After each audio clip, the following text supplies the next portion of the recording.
أعوذ بالله من الشيطان الرجيم. بسم الله الرحمن الرحيم.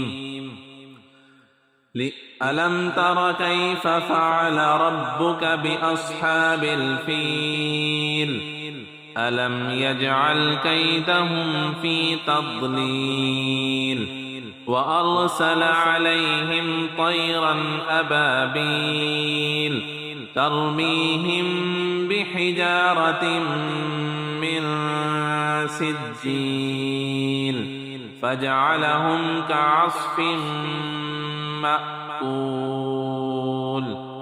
صدق الله العظيم وصدق رسوله النبي الكريم الأمين.